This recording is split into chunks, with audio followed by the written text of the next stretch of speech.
back to Vipen TV. This next build features a 620 watt HX power supply, running with an i3 4170 CPU at 3.7 GHz with 3 mega cache. The motherboard installed in this build is out of a Shark Bay M83 slimline case you can see here. The case donated to this build had an inefficient airflow for the GTX 970 Windforce Edition that had been installed. The custom incisions were made to increase the air at the front with the fan aligned with the lower side of the card. The front panel buttons and lights were also custom installed for the on switch. The ATX 24 pin had to have an adapter installed to run to the 14 pin on the board. The onboard power runs the hard drive for this build. Side fan was installed to create positive air pressure inside this case. Now for some stats.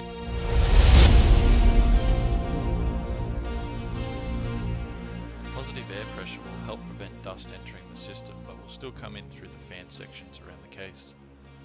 This build is running 12 gigs of 1600 MHz of RAM, which is adequate enough to run these new game titles. The 1TB Western Digital Caviar Green has 64 meg of cache and runs between 5400 and 7200 RPMs.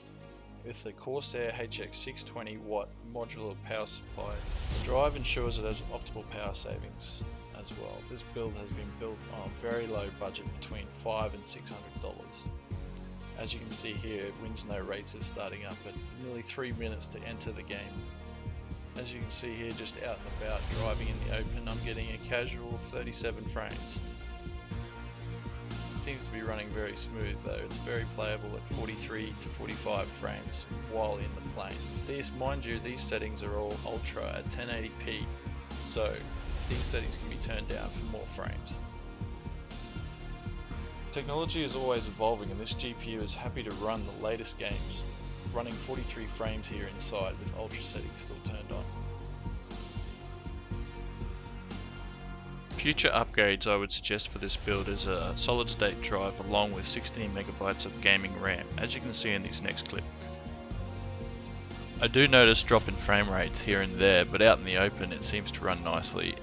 Running with workstation RAM, you can see here that the 3 different types have trouble rendering in long distances, as you can see.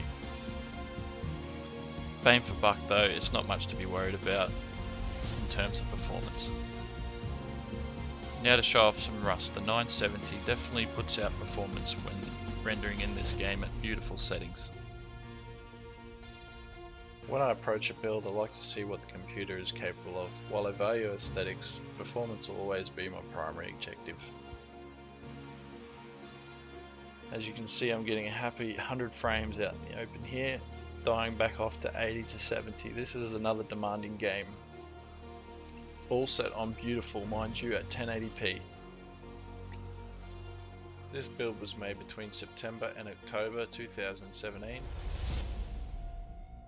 I hope you enjoyed.